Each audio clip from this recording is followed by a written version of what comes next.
Je vais vous présenter la page Google Font pour pouvoir être capable de sélectionner des polices de caractères pour vos sites web. Google Font héberge 915 familles typographiques. Donc, si on fait défiler, ça en fait beaucoup à regarder à la fois. Donc, on va essayer de jouer avec l'interface pour être capable de trouver les typographies qu'on veut utiliser dans nos sites web. On regarde rapidement l'interface, on a le nom des typographies, on a un aperçu de la famille de typographie ici. Moi, je vais vous attirer votre attention plutôt sur le nombre de styles qu'une typographie a. Si on voit Roboto ici, Roboto a 12 styles, Queenie en a un seul, ce nom-là que je connais pas, un seul, OpenSea en a 10. C'est préférable d'utiliser une famille qui a plusieurs styles de typographie. On va aller voir c'est quoi un style. Pour Roboto, on avait 12 styles. Les styles, c'est justement les graisses qu'on va utiliser pour notre typographie. Donc, soit en gras, soit en régulier, soit en mince. Donc, c'est préférable d'utiliser une police qui a plusieurs styles, ce qui va me permettre de donner un peu de contraste quand je vais utiliser des polices dans mon site web. Je vais pouvoir mettre des titres peut-être en gras, du texte, des citations peut-être en mince, des paragraphes en régulier. Je vais pouvoir jouer avec ça, avec la même famille de typographie. Donc, ça va m'éviter d'avoir 3, 4 ou 5 familles de typographie. Dans un site web, habituellement, on va essayer de se limiter peut-être à 1 ou 2 familles de typographie. Et si nos familles en ont plusieurs styles, on va pouvoir jouer plutôt avec les contrastes avec ça ici. Donc, si je reviens dans mon interface, donc on peut voir ici vraiment le nombre de styles que chaque famille utilise. Si on regarde un petit peu plus près, mettons juste une famille ici, on peut voir que j'ai une phrase qui affiche un aperçu de cette police-là. Je peux simplement ici aller chercher un paragraphe, parce que parfois, la police que j'ai utilisée, c'est pour un paragraphe. C'est préférable d'avoir plusieurs mots pour visuellement voir à quoi ça va ressembler cette police-là. Donc, ça permet ici de pouvoir sélectionner un paragraphe. Je peux aller sélectionner un alphabet. Donc, je peux voir à quoi ressemblent les majuscules, les minuscules. Je peux aller chercher juste les chiffres. Et quand on fait ça, on peut appliquer à toutes les autres familles. Donc, ça me permet de visualiser que les chiffres dans toutes les familles. Si j'avais besoin dans mon site web que des chiffres pour faire une présentation, au moins, je peux visualiser que les chiffres là-dedans. Une autre chose qui est intéressante aussi, c'est le custom qui me permet de taper le texte que je veux. Donc, des fois, du texte qu'on a déjà dans notre site web. Donc, mettons ici, je viens me chercher une citation et je viens la coller. Et là, j'aurais du texte qu'il y aurait réellement dans mon site web. Je pourrais faire ici un play-all et j'aurais un aperçu à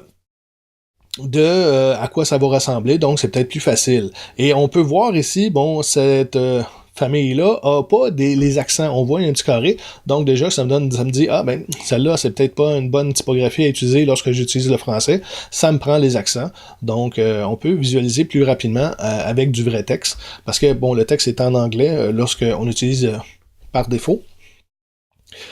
Si on regarde aussi, on peut voir, comme j'ai 12 styles, ici j'ai vraiment les styles, je pourrais me dire, ok, à quoi elle ressemble lorsque je suis en gras. Donc, je peux voir la typographie en gras, je peux la mettre un petit peu plus grosse, ou je peux aller voir simplement à quoi elle ressemble lorsqu'elle est mince. Donc, ça me permet d'avoir un aperçu assez rapidement avant de sélectionner cette typographie-là. Une autre option qu'on a, si on regarde le fond est blanc, puis des fois, nos sites web sont pas réellement avec un fond blanc, ou la typo qu'on va utiliser est pas sur un fond blanc, ici on a le pot de peinture qui me permet d'aller chercher un fond d'autres couleurs.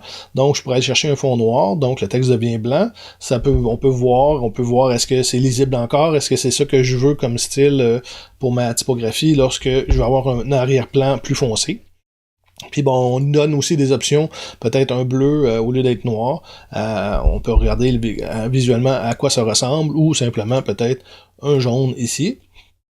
Donc ça me permet de visualiser avec d'autres couleurs. Je vais revenir en blanc.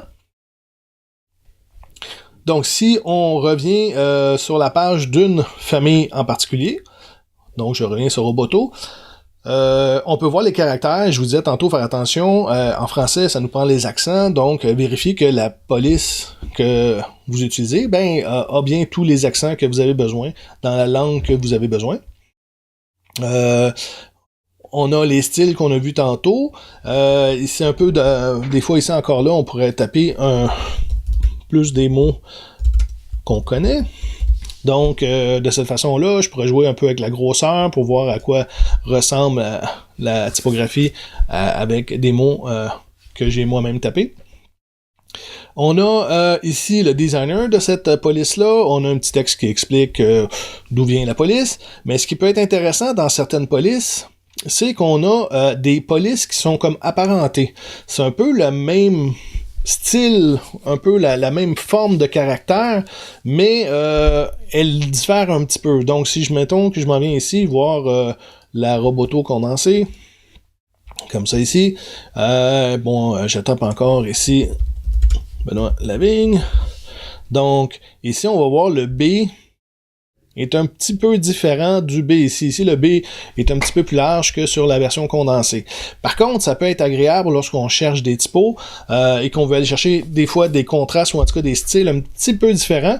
On n'utilise que Roboto, puis on peut savoir ici qu'il y a deux autres types de Roboto. Le caractère est pratiquement identique, mais avec des petites variantes. Donc, ça peut donner éventuellement des variations dans nos textes qui peut être agréable. Ensuite de ça, on a dans quel pays c'est utilisé, le nombre de fois téléchargé la dernière semaine, et on peut voir ici que c'est utilisé 21 millions de fois sur des sites web. Donc, il y a 21 millions de sites web qui utilisent cette typo-là. Bon, c'est sûr que Roboto, c'est une police qui existe depuis longtemps sur Google Fonts, a été beaucoup utilisée. C'est une police qui est lisible, donc ça veut pas dire qu'on doit pas l'utiliser, mais si on veut des fois être plus original, on peut regarder, savoir est-ce qu'il est utilisé souvent ou pas, et Roboto, oui, est utilisé très souvent. Ensuite de ça, Google sort des statistiques sur à peu près tout. On peut voir que ici Roboto, Google a regardé et utilisé souvent avec OpenSens. Donc, ça nous permet des fois, quand on est moins à l'aise à sélectionner de la typographie, à dire ok, moi, il y a beaucoup de monde qui l'utilise OpenSens. J'ai un coup d'œil ici, ça c'est mon Roboto, ça c'est un paragraphe en OpenSens, ça fait peut-être mon affaire. Ou simplement, moi, je voudrais que Roboto soit en paragraphe, je vais cliquer sur les deux petites flèches. Donc, mon Roboto est ici. Et mon OpenSens est là. Donc, si je prends le OpenSens que je le mets en gras, ça me donne un aperçu à quoi ça peut ressembler la typographie. Je ferai toujours changer la couleur aussi. Et il me fait un peu de statistiques pour dire, aussi Roboto utilisé, admettons, Montserrat. Ici, je me dis, ok, Montserrat, je veux l'avoir là. Puis mon texte, je veux l'avoir en light. Donc, on peut jouer ici un peu avec, pour essayer de faire une recherche typographique peut-être un peu plus facilement, quand on est moins à l'aise avec la typographie. Lorsque vous serez plus à l'aise, vous irez plus avec vos choix à vous. Donc, si on revient sur l'interface principale ici, une autre façon de pouvoir rechercher la typographie plus facilement, c'est peut-être d'utiliser les outils soit de recherche, mais de recherche, il faut connaître le nom de la typographie, donc on peut taper le nom et on a la typographie directement. Ou on peut aussi utiliser des filtres qui existent ici, qui sont comme assez agréables. Donc, mettons, moi, je voudrais pas le monospace. Monospace, c'est un texte qui est de largeur identique pour chaque caractère. L'aspect de manuscrit. Display, c'est plus des typographies de fantaisie. Donc, j'ai juste serif et sans serif, ou mettons, je veux juste avoir du sans serif, donc des caractères beaucoup plus droits. Quand même, j'ai seulement 271 familles de typos qui sont en sans serif. Donc, déjà, ça aide un petit peu. Mettons que je refais ça ici. Une autre façon aussi de chercher, d'être peut-être un peu plus original, on peut ici les trier, nos polices, et on peut les trier par popularité, mais c'est sûr que popularité, on a Roboto qui est la première, OpenSens, Lato, Montserrat sont réellement des polices qui sont sur 100 Pro, qui sont utilisées très souvent, mais on peut peut-être aussi les trier par les dernières ajoutées. Et là, si je prends Aleo ici, je m'en viens voir à quoi elle ressemble, ben, je me dis, ok, Aleo, je m'en viens voir ici, elle est utilisée seulement sur 1600 sites web, c'est quand même vraiment pas beaucoup. Puis on me présente ici bon, elle est utilisée avec des fois Acme, on peut peut-être mettre Acme en haut et Aleo comme paragraphe. Donc, à vous de voir. Et on voit qu'Aleo, ben, il y a quand même quelques styles. C'est quand même bien comme typographie. Donc, on peut vraiment ici aller voir peut-être, c'est bien des fois d'essayer des nouvelles choses. L'autre aussi, je parlais des styles tantôt, d'aller chercher la typographie avec plus de styles. Ben, vous pouvez ici cocher le nombre de styles que vous voulez. Donc, je vous conseille peut-être d'aller chercher avec des 6 styles et plus pour être capable de jouer un petit peu avec la typographie dans vos textes. Donc, on aura que les typolistes, bon, déjà on descend, même avec tous les catégories de sélectionner, je n'ai que 130 polices, familles de polices, qui utilisent plus de 6 styles. Et on peut aller jouer aussi avec l'épaisseur, les grandeurs et tout. Vous vous amuserez avec avec ces choix-là qui vous permettent de pouvoir sélectionner peut-être plus facilement votre typographie. Dans une prochaine vidéo, on va voir comment on peut télécharger cette typographie-là sur notre ordinateur pour pouvoir l'utiliser avec des logiciels. Et aussi comment on fait pour intégrer ces typographies-là dans nos pages web directement sans être obligé de les télécharger sur l'ordinateur. Donc je vais faire une autre vidéo pour vous expliquer ça.